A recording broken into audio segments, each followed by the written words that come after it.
Thank you again for joining me in the series in which I will be reading a paragraph to you, such as the one located just behind me, and embedded within the paragraph are the potential for errors related to grammar, punctuation, syntax, and so forth. So please keep that in mind as you listen to me read. Afterwards, I will hopefully step out of frame so that you can read and make corrections independently. And ideally, you would resume so that you and I can correct together when you're ready. All right, I'm gonna go ahead and as I mentioned, I'm gonna get started by reading the paragraph. So starting at the beginning, again, hopefully you can see it's in focus. We have the force of 3 G's feels something like 2 men sitting on your chest during blastoff.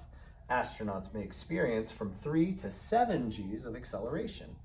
Race.car drivers, on the other hand, experience more than 4 G's, often for as long as 2 solid hours. Yikes. G-force can push on any side of the driver's body. Drivers feel G-force on the front of their bodies when they accelerate, on the back when they brake, and on either side when they turn, period. All right, so go ahead and pause here to make those corrections and resume when you're ready to go. Okay, let me just grab my computer. We can go ahead and correct together. All right, starting at the beginning, we've got the force of 3 G's, and here we're talking about G-force, right? So the force of 3 G's feels something like 2 men sitting on your chest during blastoff, period. We shouldn't have this comma because we've concluded our thought. Next sentence, which begins with astronaut, should be a capital. Astronauts may experience from 3 to 7 G's of acceleration, period. Race.car, we're not separating the words. In fact, we want to join them together. And we're going to link these 2 words because they share, in this case, a strong relationship using an apostrophe, or excuse me, a hyphen. Although race car is actually 1 word, so I'm not sure why I said that. So it should be race and then car. So nothing to separate the 2, please disregard.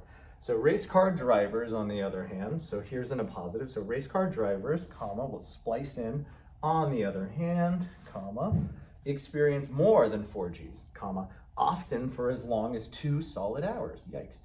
G-force can push on any side of the driver's body. Now remember, this here is a possessive. We're not talking about mini drivers, although in some cases we are, but we're speaking generally about the driver. But it's the possessive of their body, right? So driver's body, period. We've concluded that thought. New sentence. Now here, instead of the possessive, which we don't want, we're talking about a multitude of drivers. So we're gonna go ahead and change it to its plural form by striking that apostrophe, which then converts it from that singular possessive into a plural form. So drivers feel G-force. G-force should be linked using a hyphen.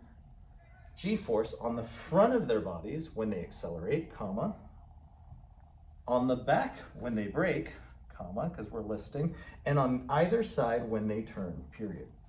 All right, hopefully we got all the corrections. Of course, let me know if I happen to miss anything in the comments section below. Otherwise, I look forward to, ideally, if you're subscribed, working with you on additional practices or exercises. All right, thank you so much. I look forward to working with you in the next one.